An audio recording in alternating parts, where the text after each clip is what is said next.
Idealvoyance.fr, coaching de vie spirituelle par téléphone, chat et email présente.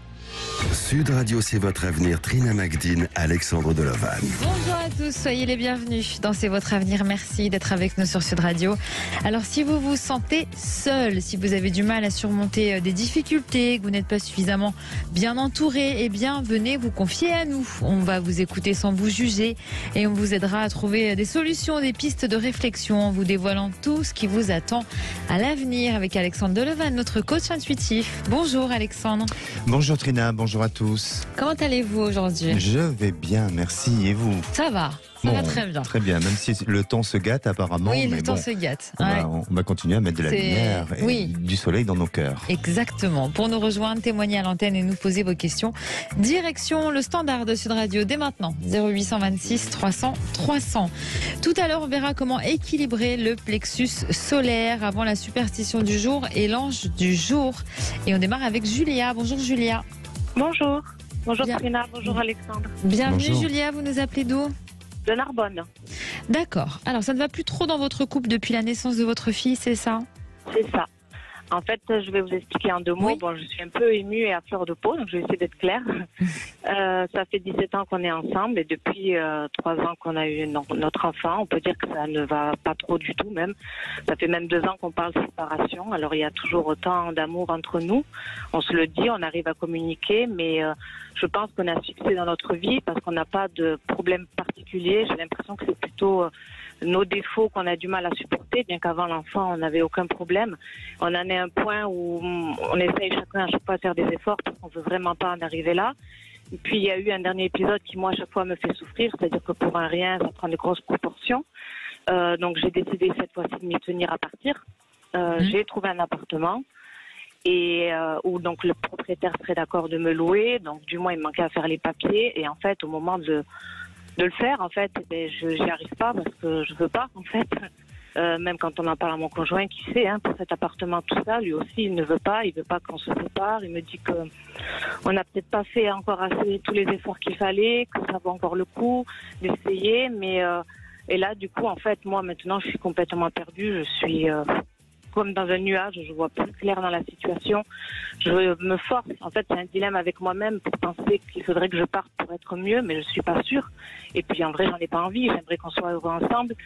Et là, maintenant que j'ai l'échéance vraiment de cet appartement, que la personne, il faut que je le visite, que je pourrais le louer, j'y arrive pas en fait. Alors je sais pas si c'est parce que j'ai encore de l'espoir ou si c'est moi qui vois que je sais pas. Je suis complètement perdue.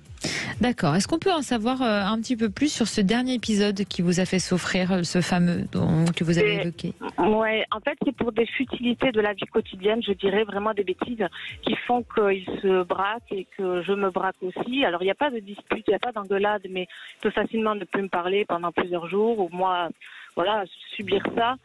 Faut savoir que depuis qu'on a notre enfant, c'est un enfant qui dort pas très très bien, donc on est très fatigué, ce qui a beaucoup joué, on le sait. Eh oui. Voilà, on a très peu de soirées ensemble. Enfin voilà, on se dit aussi que le pire est derrière nous, qu'on va se retrouver au fur et à mesure, mais c'est ces moments-là où je trouve pour moi que c'est disproportionné, l'ampleur que ça prend dans notre couple pour des bêtises, ça arrive souvent et maintenant ça devient trop lourd. Je peux plus en fait physiquement, émotionnellement supporter des épisodes pour moi si difficiles pour rien en fait. Et on discute, à chaque fois on fait des efforts vraiment, j'ai l'impression. Mais comme on se dit, ça fait 2 ans et demi qu'on discute, 2 ans et demi qu'on fait des efforts et le constat est là, mais on n'arrive pas à se dire qu'on veut se séparer parce qu'on veut pas au fond. Oui, parce que lui non plus, il ne se voit pas sans vous. Non, non. Votre fille a quel âge ? 3 ans. D'accord. Alors, Oui. Alexandre, d'après votre ressenti, est-ce qu'il y a un avenir encore pour le couple ? Oui, il y a un avenir, mais peut-être une question que je pourrais vous poser. Est-ce que vous avez essayé de faire intervenir un thérapeute pour essayer d'améliorer ou faire une thérapie de couple ou bien communiquer ensemble ? Ouais, lui qui était réfractaire à tout ça, il me l'a proposé là, la semaine dernière. Ah oui. Alors moi j'étais fermée à ce moment-là et dans ma décision, donc pas forcément capable de l'entendre à ce moment-là. Mais en effet, il me l'a proposé. Ce qui est étonnant de sa part d'ailleurs. Je vous parle de ça parce que je pense que ça peut être une des solutions, ou en tous les cas une des clés sur lesquelles ça peut donner des possibilités d'amélioration. Alors, il faut dire que, et de ce que je perçois, c'est que vous avez deux caractères qui sont quand même très différents et à la fois très complémentaires, mais aussi opposés. Et c'est pour ça que, bien, il y a beaucoup de petits conflits qui semblent apparaître. Et puis, vous êtes dans une période de maturité tous les deux. C'est-à-dire que pour moi, vous êtes rencontrés à un moment donné où vous avez vécu votre histoire avec, je ne veux pas dire de l'immaturité, mais avec une certaine forme d'insouciance. Et puis, la vie vous a amené à vous responsabiliser ensemble, à parcourir un chemin, à essayer de devenir des adultes responsables. Enfin, à essayer, vous êtes des adultes responsables, et surtout, notamment, à fonder une famille, à avoir un enfant. Et je crois vraiment que tous les deux, vous êtes dans cette phase de maturité, et parfois, dans certains couples, eh bien, c'est là où justement il y a des différences, il y a je dirais des remises en question qui semblent se poser, et devoir peut-être éclaircir, et de devoir aussi imposer des choix de vie, et puis surtout d'être dans cette notion de lâcher prise, parce que même si il y a des choses sur lesquelles vous n'êtes pas OK ou d'accord avec certains principes ou certaines valeurs, lui aussi peut-être de son côté, mais je crois que bien plus vous serez dans cette notion de lâcher prise, autant vous de votre côté que de son côté, et plus ça va permettre de prendre conscience de ces valeurs-là sur lesquelles vous vous opposez, pour essayer justement de faire des concessions, et peut-être d'accepter ce que vous n'avez peut-être pas accepté jusqu'à présent, peut-être vous pourriez l'accepter demain, vous voyez. Et je vous sens aller dans ce sens-là, dans ce schéma-là. Ça vous parle, ce que vous dit Alexandre, Julia ?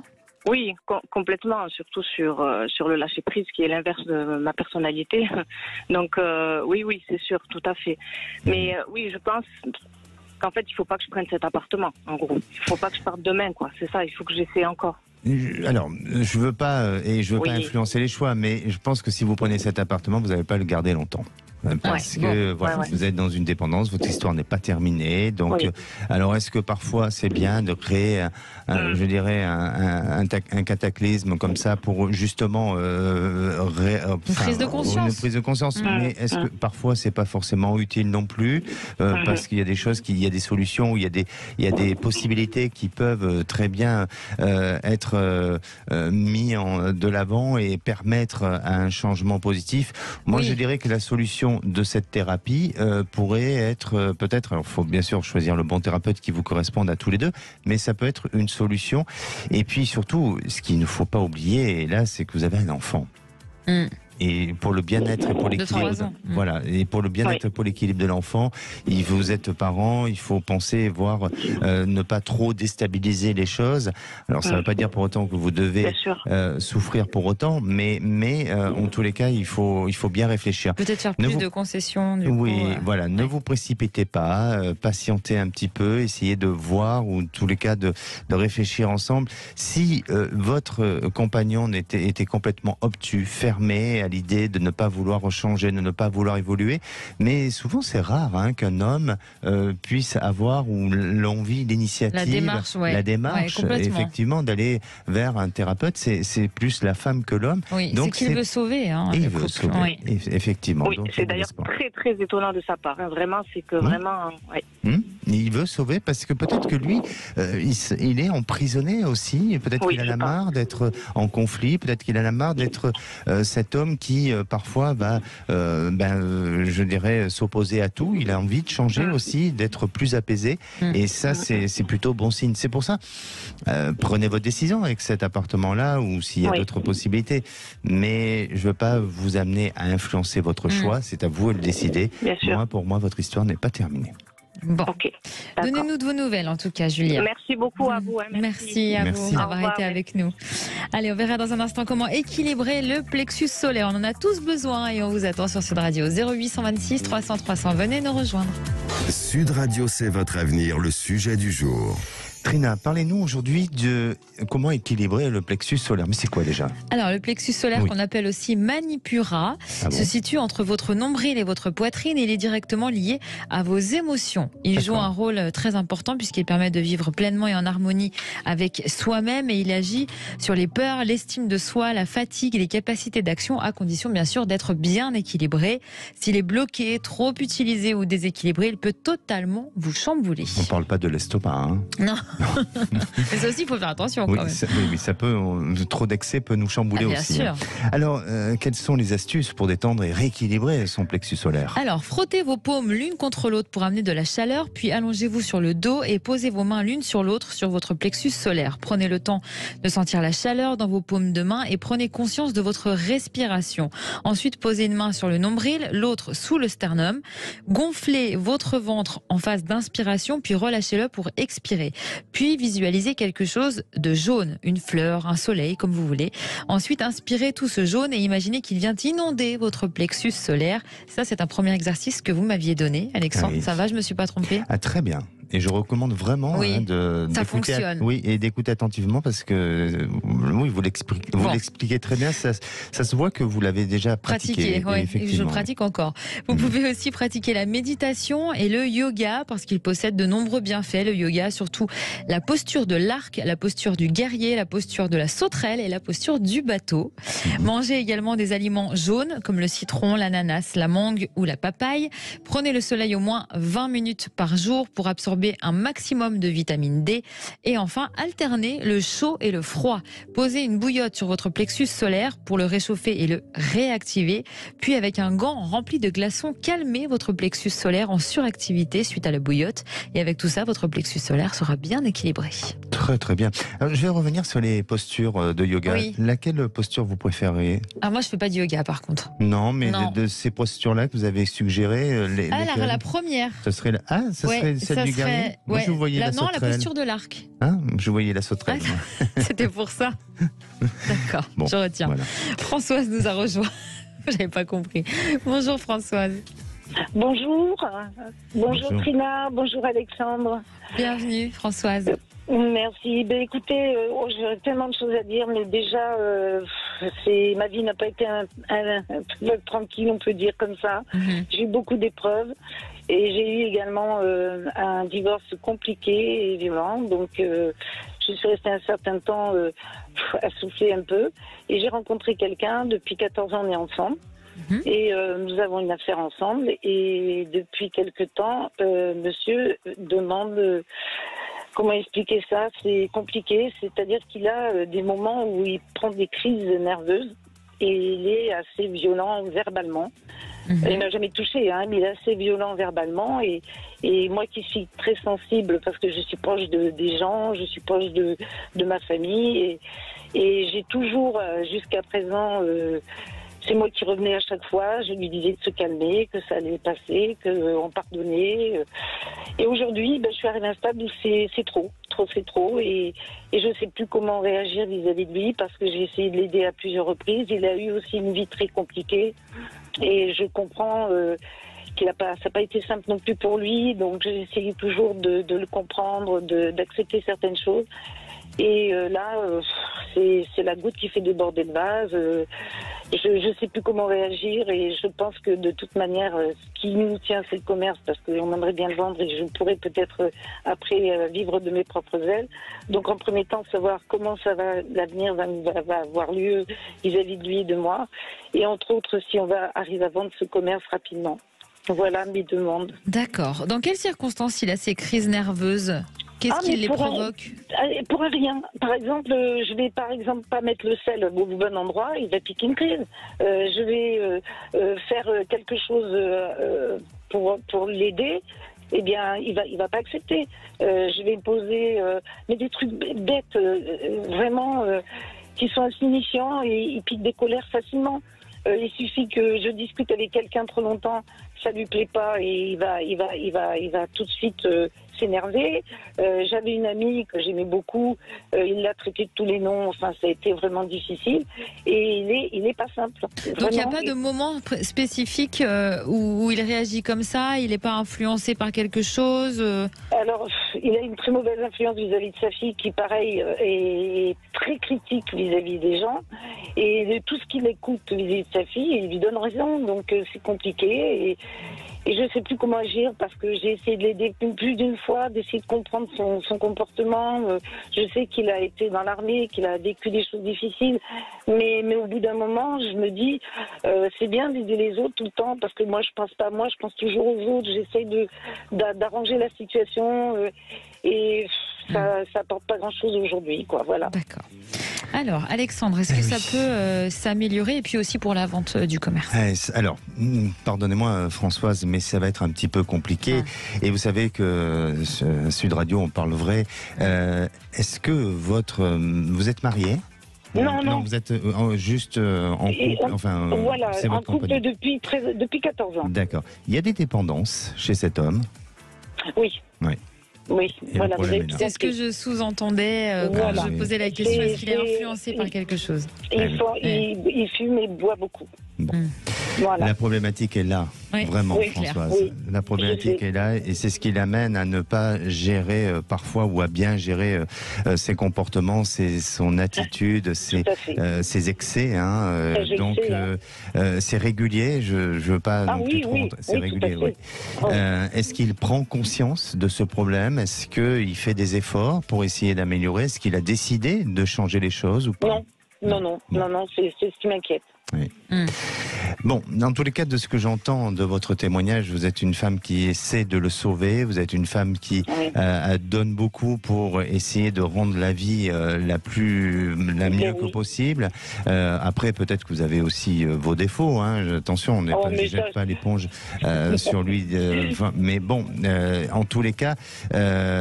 lui semble s'enliser dans sa fragilité, dans sa difficulté, et je vois pas un véritable avenir si notamment il décide pas de changer les choses et s'il se prend pas en main médicalement.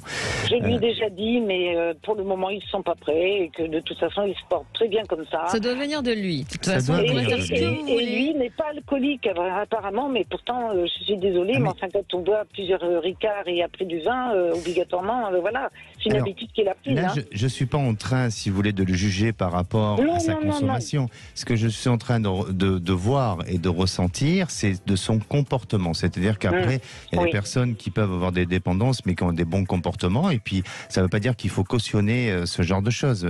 Après, il a son bagage, il a son histoire, et parfois, la vie est pas facile pour tout le monde, et chacun, et c'est du cas par cas. Mais là, si vous voulez, vous avez un homme face à vous qui, malheureusement, et sans parler avec dureté, mais qui devient un peu toxique à votre environnement, et c'est ce que vous ne souhaitez pas. Et malgré tout, lui-même, je dirais, alimente au quotidien son comportement et son attitude. Quoi vous répondre? Moi, de ce que je ressens, c'est qu'il y a une séparation, il y a un détachement, et malheureusement, je vois quelque chose qui vous amène à prendre une décision, peut-être parce qu'à un moment donné, ça sera un moment de trop, un événement de trop, et donc il y aura un détachement sous une période de 2 ans. Ensuite, sur le commerce, il va se vendre ce commerce, mais ça va mettre du temps avant de le vendre un petit peu. Il est un peu difficile à vendre, on dirait. Non pas parce qu'il est mal positionné ou autre, mais peut-être parce que le secteur d'activité semble être un peu frileux, ou la période aussi dans laquelle nous sommes aujourd'hui, malheureusement. Voilà, donc ça aide pas. Mais je crois que vous allez avoir une proposition, il y a quelque chose qui peut se faire d'ici cette fin d'année, peut-être sur la deuxième semestre 2023, et puis ensuite, vous prendrez une décision, et peut-être que lui réagira, mais un peu trop tard, malheureusement. Pensez à vous. Pensez à vous, c'est ce que j'allais dire. Je sais qu'il a des sentiments, je sais qu'il peut être très charmant, il peut être agréable, Mais ces crises, je suis arrivée à un stade où je ne peux plus contrôler quoi que ce soit. Et Quoi. puis, Mais bien sûr. vous avez le droit aussi d'être respecté, vous avez le droit d'être aimé à sa juste valeur. Oui. Et l'amour, ce n'est pas être dans l'insulte ou dans la violent violence. verbalement. Voilà, Non, ça, verbalement. c'est sûr. Tout à fait, je suis Parce que d'accord. c'est aussi de la maltraitance. Oui, Parfois. Oui, c'est une tout à forme de fait. maltraitance, Et ça peut exactement. être plus fort que physique parfois. Pensez Oui. à vous donc, Françoise. Eh bien, écoutez, c'est très gentil, je vous remercie. Merci Est-ce à que vous. je peux encore me permettre de vous demander autre chose? J'ai ma fille qui, Alors très Bon. vite, s'il vous plaît. très vite, hein, qui change carrément parce qu'ils ont eu des problèmes tous les deux sans retrouver son travail, savoir s'ils vont retrouver du travail. Ils ont vendu leur maison pour en arracher une très loin. Ouais, alors Alors non, que- par Ça va contre, être un peu il trop faudrait long à qu'Alexandre puisse vraiment examiner, Alors, ce que je ferai, je vais lui donner vos coordonnées Voilà. et qu'elle elle nous vous appelle appellera. avec grand Exactement. plaisir. Merci Exactement. beaucoup, Voilà. Je vous Françoise. remercie et je vous souhaite une très bonne journée. Merci encore À de vous votre également. Merci. À bientôt, Françoise. Au revoir. Allez, on vous attend vous aussi sur Sud Radio 0826 300 300. À tout de suite. Sud Radio, c'est votre avenir. Trina Magdine, Alexandre Delovan. De retour dans C'est votre avenir. N'hésitez pas à nous appeler au 0826 300 300 pour poser vos questions à Alexandre, notre coach intuitif. Peu importe le domaine, vous êtes évidemment les bienvenus. On va avoir Pascal dans un instant, mais d'abord c'est la superstition du jour, Alexandre. Et oui, C'est alors lequel vous savez qu'aujourd'hui, Trina, c'est la nouvelle lune Oui. en bélier. Et donc, j'ai profité de ce moment pour parler des superstitions et des croyances autour de cette nouvelle lune. D'accord. Enfin, de toutes les nouvelles lunes d'ailleurs. Vous savez que en magie, la nouvelle lune est considérée comme un moment propice pour réaliser des rituels de manifestation. Alors, les rituels de nouvelle lune sont souvent utilisés pour attirer l'amour, l'argent, la prospérité ou encore la réussite. Il vaut mieux, hein. Oui, bah, tout On en va même toujours, temps. voilà, en nouvelle lune, on va toujours sur des choses très positives. Bien sûr. Le but est avant tout de faire éclore notre propre motivation. Il est également considéré que cette phase lunaire offre une seconde chance. Et si jamais ça n'a pas marché, ben on recommence. Jusqu'à ce que ça marche. Bah Des oui, fois, ça, bah oui, ça peut pourquoi- durer plusieurs Bien vies. sûr. hein. Faut s'en priver. Voilà, exactement. Alors, la nouvelle lune est dans la religion, hein, et bien pour les croyants et dans certaines religions, la nouvelle lune permet de se concentrer davantage sur les prières et les méditations pour demander des bénédictions, de la guidance et aussi de la protection. C'est également considéré comme un moment propice pour la réflexion sur soi et la croissance personnelle. La signification spirituelle d'une nouvelle lune varie selon les traditions et les cultures. Mhm. Et certains également font de nombreux rituels en fonction des phases lunaires et s'en servent aussi pour prédire l'avenir. Parce qu'il semblerait que au moment de certaines lunes, à la pleine lune ou à la nouvelle lune, eh bien les astres seraient plus favorables pour pouvoir faire de meilleures prédictions. D'accord. Voilà. Vous en faites des rituels à la nouvelle lune, vous? Je ne dirais pas. Ah, je voulais savoir. Ah. Juste oui ou non? Non, moi, je fais des rituels toute l'année, mais toujours des rituels les jours. gentils. Oui, j'aime ça. Donc, mais ce sont des petits rituels pour mes plantes, pour les bon amis, vous voyez, c'est des petites choses comme ça où je crois qu'on fait tous des rituels. Si, on fait tous des rituels.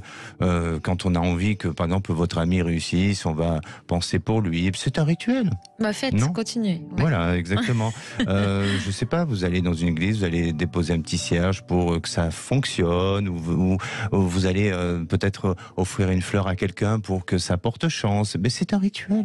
Oui, d'accord. C'est vrai que oui, c'est vrai Ben, qu'on s'en bien rend peut-être sûr. même pas On compte. se rend pas compte, mais au quotidien, on fait tous des rituels. D'accord. Même les personnes les plus sceptiques et qui ne sont pas forcément croyantes. Exactement. Mais on a tous des rituels. On retrouve Pascal. Bonjour Oui, Pascal. bonjour. Bonjour Alexandre, bonjour Trina. Bienvenue Bonjour. Pascal. Merci pour votre bienveillance et m'accorder cette audience aujourd'hui. Merci. C'est génial. Vous êtes inquiète pour votre fille? Oui. Alors voilà, ma fille a 16 ans et demi. Elle est ce l'on nomme aujourd'hui une HPI. Elle est en terminale, elle passe son bac cette année. Mhm. Et à partir du collège, sa scolarité a été source d'angoisse pour elle. Elle n'était pas à sa place, elle était différente des autres, elle était plus mature, plus réfléchie. Et elle avait pas ou très peu d'amis. Les élèves de sa classe l'appréciaient pas vraiment, puisque elle avait toujours le dernier mot, elle savait toujours tout, elle était la première de la classe. Enfin, vous savez comment sont les enfants avec les gens différents. Et en 5e, nous avons pris la décision de consulter une psychologue spécialisée des enfants à haut potentiel par le conseil d'une connaissance. La psychologue, donc, elle a confirmé ce que nous pensions depuis toujours. Et après de multiples tests, les résultats ont abouti à la décision de lui faire sauter la classe de 5e dès son retour de vacances de Noël. D'accord. Ces années collège ont été assez difficiles pour elle. Elle a été victime d'harcèlement de plusieurs élèves. Elle effaçait au fur et à mesure les messages qu'elle recevait désagréables pour pas que je m'en aperçoive. Et quand je l'ai appris, je suis allée à la gendarmerie, j'ai posé une main courante, alors plus pour lui montrer que je la soutenais que pour les poursuites judiciaires, parce que je ne voulais pas. Et jusqu'en 3e, elle avait une amitié très exclusive, parce que ses enfants sont très exclusifs. Elle avait une amitié exclusive avec une jeune fille qui montait à cheval avec elle, puisqu'elle a la passion du cheval. Mais à l'arrivée au lycée, cette jeune fille a complètement changé et elle a laissé tomber ma fille pour d'autres gamines plus populaires, voilà. Et donc du coup, ma fille a très mal vécu la situation, à tel point qu'il a fallu qu'elle suive une thérapie durant plusieurs mois. Ça a été dur, très dur, parce que elle pleurait tout le temps. Enfin, c'était une période très compliquée. En plus, ça a été un peu la période confinement, tout ça, ça a été très très dur. Et aujourd'hui, c'est une jeune fille qui est encore très inquiète, qui se pose des milliers de questions en permanence. Elle angoisse, n'est pas sûre d'elle. Elle se demande si ses choix d'études sont les bons. Elle veut faire une licence d'anglais et si ça lui fermera pas les portes pour ses poursuites d'études. Enfin, elle est toujours pleine de questions. Et elle a une petite amie aujourd'hui. Et elle aimerait faire une colocation avec lui l'année prochaine à Toulouse.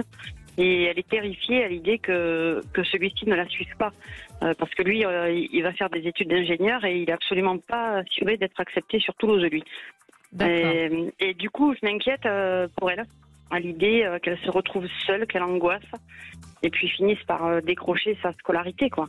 D'accord. Donc voilà, ma question, elle est, est-ce qu'ils seront tous les deux? Est-ce qu'elle va réussir son parcours universitaire, voilà, et donc voilà. Est-ce que ça va aller pour elle? La thérapie qu'elle a suivie lui a fait du bien? Oui, beaucoup. D'accord. Beaucoup. Et comment elle a vécu le fait de sauter une classe? Alors au départ, très très bien. Parce qu'elle n'était vraiment pas à sa place dans cette classe. Les enfants étaient beaucoup plus, ses amis, sa copine était beaucoup plus bébé entre guillemets, vous voyez, en 5e on est encore un peu bébé, mais ça a été quand même difficile parce que son arrivée en 4e, ça a été un petit peu comment on dit, le cheveu dans la soupe, en fait, vous voyez. Les autres la voyaient un petit peu comme une intruse. Donc elle a été ça a été difficile pendant tout un trimestre. Elle a eu du mal à s'intégrer. Et ensuite, ça a été. En plus, c'était un tout petit collège. C'était un collège privé. Donc, il y avait qu'une classe par niveau. Donc, elle l'a suivi ensuite en 3e. Et là, ça a été. Ça s'est très bien passé, ouais. Alors, Alexandre, comment ça peut évoluer tout ça, selon vous? Vous semblez confiant, hein? Oui, totalement. Je le vois. Oui, totalement. Ça va bien évoluer. Alors, il y a plusieurs aspects qui semblent apparaître par rapport à ce que vous nous dites. Déjà, le fait qu'elle soit HPI, elle a cette... Haut potentiel intellectuel. Voilà, exactement. Hier, Trina, vous avez fait un sujet intéressant sur, comme tous les jours d'ailleurs, pardonnez-moi, mais sur l'hypersensibilité. Oui. Et votre fille, on retrouve, bien sûr, par rapport au sujet de hier, on retrouve beaucoup de critères chez votre fille, justement par rapport à ce profil-là de l'hypersensibilité. Mais pour moi, ce qui semble apparaître et ce que je retiens de ce que j'ai entendu, de ce que je ressens, ce sont les peurs. Votre fille est, je dirais, remplie de peurs. Et ces peurs, elles viennent, attention, je ne vous rends pas responsable, bien entendu, et puis je ne pourrais pas me permettre de juger ainsi, mais ces peurs viennent de ce qu'elle a reçu en termes, je dirais, de famille, de parents, d'éducation, de choses comme ça. Donc, je vais venir au sujet dirais. Attendez, Alexandre, parce que vous semblez acquiescer. Oui, complètement. Je suis une angoissée de nature et voilà. Je suis toujours terrorisée qu'il arrive quelque chose à mes enfants. C'est la 4e en plus et Oui. C'est la dernière. Oui. Et en plus, il y a un très grand écart avec ses frères. Son frère aîné a 33 ans, vous voyez. Et j'ai toujours été très angoissée de par mon histoire familiale déjà. Et le psy, de toute façon, puisqu'on avait vu le psy également ensemble, me l'avait dit, que je transmettais mes peurs. Et c'est aussi, il m'avait dit, ancestral. En fait, c'est des peurs aussi anciennes. Bah, c'est cellulaire. Oui, c'est exactement Oui, ça. bien sûr. C'est exactement Et je ça. pense que, alors, est-ce que la grossesse de cet enfant, enfin de votre fille, a été vécue avec un stress? Est-ce qu'il y a eu un abandon? La grossesse, non. Mais la naissance, oui. Ah, c'est la naissance, d'accord. Oui. Parce que votre fille est arrivée dans ce monde avec une notion de peur et elle s'est construite un petit peu avec ses peurs. Après, la relation avec le père, elle est où cette relation avec le papa? Il est assez absent. Alors, il est très présent, hein. Oui, il oui. est très présent, Oui. mais en même temps absent. C'est-à-dire qu'il me laisse tout gérer. Pas suffisamment investi. Oui. C'est ça que vous voulez Oui, c'est dire. ça. Ouais. Alors, c'est Dans pas, l'éducation. pas un manque d'investissement. C'est comme ça. Il est comme ça. Bien C'est sûr, une façon mais d'être. oui. Ouais, c'est ça, exactement. Oui, Exactement. mais il y a un rôle chez vous de protection que le père devrait plus savoir. Vous voyez, bon, sans vouloir dire comment vous devez être, mais en tous les cas, il y a cette fragilité-là qui semble apparaître. Donc, pour moi, ce qui est intéressant, et on peut pas, vous n'avez pas à vous sentir coupable de tout ça et responsable de tout ça, bien entendu, parce que en tant que parent et puis en tant qu'individu, eh bien on a tous nos fragilités et on transmet tous quelque chose et voilà. Mais par contre, il faut absolument amener votre fille à travailler sur ses peurs. Et ça, je crois que c'est un travail de psy, c'est un travail de thérapie, de choses comme ça, de confiance en elle. Et après, peu importe les choix qu'elle va prendre, qu'elle se mette en couple ou en colocation avec son compagnon, qu'elle fasse cette licence de langue étrangère, elle a toutes les capacités de réussir. Et justement, est-ce que pour elle, je ne veux pas dire que tout lui est facile, parce que sûrement en tant que HPI, c'est pas forcément évident, mais peut-être qu'elle a besoin justement d'aller vers la difficulté pour se donner du challenge. Exactement. Et donc, pour moi, en ce qui concerne l'avenir, de dire avec son compagnon, sincèrement, et entre nous, on est tous les trois à parler, personne ne nous entend. Elle est jeune, votre fille, elle a besoin de vivre son expérience sentimentale. C'est peut-être pas l'homme de sa vie. Je veux pas. Vous voyez, bon, je comprends. C'est un peu d'évidence, enfin de la logique. Oui. Après, ça peut-être le faire, je ne veux pas être négatif, mais aujourd'hui, elle a quand même son avenir à construire et ce qui est important, c'est qu'elle aille dans son objectif pour se construire sa carrière.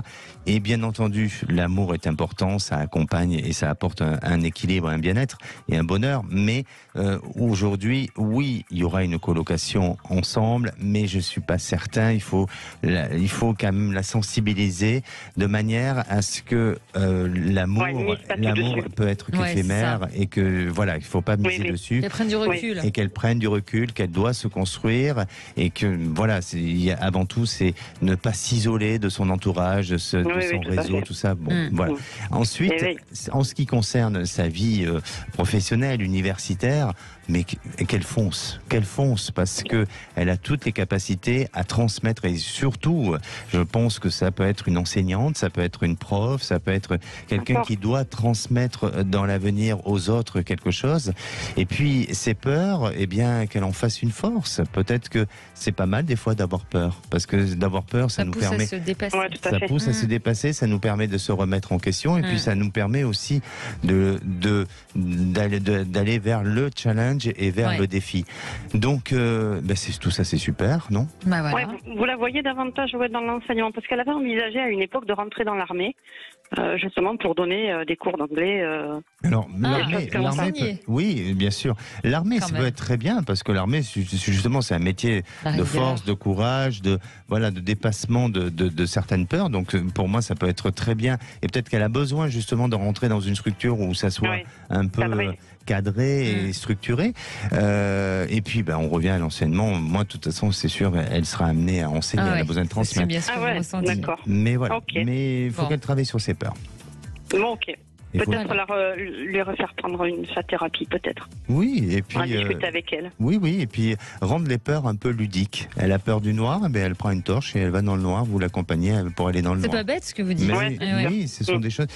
quand on c'est a des exercices de thérapeute de toute façon. Bien sûr, exactement. Il faut toujours se faire accompagner et y aller progressivement pour ne pas créer des traumatismes. Mais face aux peurs, qu'est-ce qui nous fait peur dans la vie ? Beaucoup de choses, mais il faut le surmonter. Mais voilà. Je crois que très rapidement, vous vouliez savoir pour vous, professionnellement. Oui, vite fait. Si vous, Alexandre, vous me voyez changer de structure. Vous faites quoi ? Alors, je suis technicienne comptable dans une entreprise médico-sociale. D'accord. Oui. Vous allez changer, mais c'est pas tout de suite, mais je pense qu'il y a un accord, il y a quelque chose administratif qui pourra vous donner cette possibilité du changement. Et ça, dans une période un peu moins d'1 an. D'accord, ok. Merci beaucoup pour votre témoignage. Merci à vous, Pascal. Merci. À bientôt. Merci. Au revoir. Allez, on passe à l'ange du jour, Alexandre. Quel jour célèbre le 21 mars? Quelle fête? Quel dicton? Alors, j'ai une bonne et une mauvaise nouvelle. Déjà, la bonne nouvelle, c'est que la bonne nouvelle, c'est que c'est la Sainte Clémence. D'accord. Voilà. À la Sainte Clémence, les moutons prennent du thon. Prennent du thon? Du thon. Pas le poisson, hein. Ah non, du thon. L'ange. C'est quoi alors? Du thon. L'ange qui gouverne cette journée, c'est... Alors, la mauvaise nouvelle, c'est qu'en fait, vous savez, c'est exceptionnel. Oui. S'il vous plaît, soyez sérieuse, Trina. Vous savez que c'est exceptionnel, mais aujourd'hui, c'est le même ange que hier. Ah oui, il a voulu rester. C'est pas une mauvaise nouvelle tant qu'il y a un ange. Non, oui, voilà, mais bon, il n'a pas voulu partir, des astres et tout ça. Il a dit, moi je reste, je prends position, et donc voilà. Il a donné le ton, quoi. Il a donné le ton, c'est ça, exactement, et ça reste VUIA, donc le même que hier. Il augmente la volonté, il développe une puissante énergie, et il donne le désir d'entreprendre et de réussir avec sagesse. Vous vous en souvenez? Oui, sa formule d'invocation est celle de dire, ange VUIA, entoure-moi d'opportunités qui me permettent de concrétiser mes projets. Pour faire une bonne invocation, vous pouvez le visualiser avec la couleur verte. Et alors, sa pierre de chance, là, vous devez vous en souvenir, puisque c'était hier, pareil. L'opaline? Non, pas vraiment. C'était la cornaline. J'étais pas loin. Oui. Vous étiez pas loin. Mais c'est en ligne, Aline, oui. Voilà. Dans la culture occidentale, vous savez que la cornaline est peu utilisée. Elle redonne vitalité, énergie. Elle transmet l'amour de la vie. Elle éloigne la peur de la mort. Elle stimule la concentration, la méditation, renforce la mémoire, apporte de la sérénité et le calme intérieur. Un petit souvenir du jour. Rapidement, oui. Ah oui, vous savez qu'en 1804, Bonaparte promulgue le Code civil. Ah, et pas d'anniversaire? Si. Ah bon. Bah oui, vous êtes allé au musée Grévin d'ailleurs, faire sa statue. C'est un homme, un footballeur. Antoine Griezmann. Voilà, c'est aujourd'hui. Son anniversaire. Exactement. Très bien. Allez, venez nous rejoindre sur Sud Radio. 0826 300 300. À tout de suite. Sud Radio, c'est votre avenir. Trina Magdine, Alexandre Delovan. De retour pour la dernière partie. Non. C'est votre avenir. Ah bah si. Déjà? Eh oui, déjà. Dans un instant, ce sera les vraies voix présentées par... Philippe David, Cécile de Minibus. Voilà, et puis il y a toute l'équipe. Et toute l'équipe, bien sûr. D'ici là, on accueille Angèle. Bonjour Angèle. Oh, quel joli nom. Bonjour Trina, bonjour Alexandre. Bonjour. Bienvenue Angèle. Alors, vous avez démissionné, c'est ça? Non, alors en fait, j'ai quitté mon emploi de rupture conventionnelle il y a plusieurs années de ça. En fait, en 2018, je me suis séparée du père de mes enfants. J'ai quitté mon emploi de manager commercial.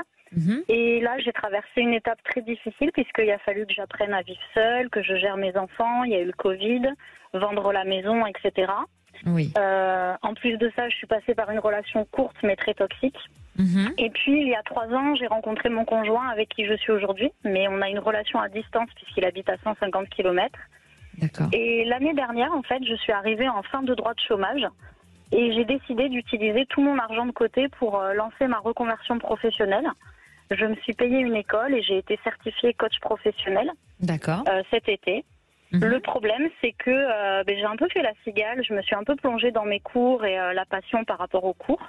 Et j'ai rien préparé. Et depuis la certification, donc depuis le mois de septembre, je tergiverse entre reprendre mon ancien métier pour que les finances aillent mieux ou me lancer en tant que formatrice coach. Mais je ne me sentais pas légitime. J'ai peur que ça ne marche pas. Et voilà. Et reprendre un métier, ça me rebute. Reprendre mon métier d'avant, ça me motive pas non plus. Ça me fait extrêmement peur aussi. Et donc, en fait, je tergiverse et je ne sais pas trop où aller et quoi faire. Donc, je voulais savoir ce qu'Alexandre voyait pour mon avenir. Votre métier d'avant, c'est donc manager commercial, hein, c'est exactement, ça ouais. Et j'ai été formatrice aussi en vente, en technique de vente. D'accord. Alexandre. Alors c'est pas évident parce que là vous êtes vous mettez face à une responsabilité de décider pour vous. Moi ce qui est important c'est la priorité et votre priorité elle est peut-être matérielle, non? Oui, clairement. Oui, et voilà. Donc aujourd'hui, vous rendez à l'évidence, hein, c'est-à-dire qu'aujourd'hui, même si vous faites un métier avec passion, ça remplit pas, je dirais les fins. Enfin, ça remplit pas, enfin, ça donne pas suffisamment de satisfaction et de bénéfices pour les fins de mois. Donc, je vous sens. Ne pas arrêter ce métier. Je vous sens au contraire vouloir continuer et essayer peut-être de travailler sur des réseaux, sur des contacts, sur des possibilités, mais je sens un résultat qui risque de se faire au bout d'un certain temps et c'est peut-être pas de manière immédiate. Donc vous êtes amené à malheureusement peut-être à trouver un travail en attendant que votre fonction de coach puisse prendre de l'envol et permettre pour vous de vous assurer d'une garantie financière plus tard. Mais en attendant, je vous sens être plus dans cette notion de recherche professionnelle, d'avoir peut-être la possibilité de reprendre un job ou un travail qui soit assez similaire à ce que vous avez fait auparavant, mais aussi un petit peu quand même différent. Donc quand je dis différent, c'est peut-être un état d'esprit différent, une entreprise différente qui est peut-être d'une petite PME qui vous permettra peut-être vous-même de vous sentir assez à l'aise dans cette activité. Mais ça peut toucher, tout ce qui est, tout ce qui est, il y a un aspect commercial autour de ça. Et puis à côté, en parallèle, travailler vos réseaux pour justement pouvoir exceller à ce métier-là qui, pour moi, dans une période de 2 ans, là, ça pourra fonctionner et ça pourra laisser place à de nouveaux projets. Et on vous le souhaite, Angèle. Merci beaucoup d'avoir été avec nous sur Sud Radio et à bientôt. Merci Alexandre. Merci. Rendez-vous demain, 16h. Oui. On s'intéressera au lien entre somnambulisme et spiritualité. Bonsoir, mon cher Philippe David. Bonsoir, ma chère Trina. Bonsoir, mon cher Alexandre. Vous n'êtes pas somnambule, vous? Alors, il paraît que je l'ai été quand j'ai été petit, un tout petit peu. Oui. Ah ouais, d'accord. Pas de souvenir, évidemment. Une fois, quelqu'un m'avait surpris, mes parents, je crois, marchant la nuit. Je l'ai dit une fois, mais c'est arrivé une fois. Non, je ne me suis pas réveillé, alors ça mais vous savez qu'à l'âge de la quarantaine, ça peut revenir. Hein. Ah oui, moi, la quarantaine, c'est vraiment largement dépassé. Donc, si vous dites ça peut revenir à la octantaine, ou je ne sais pas, non.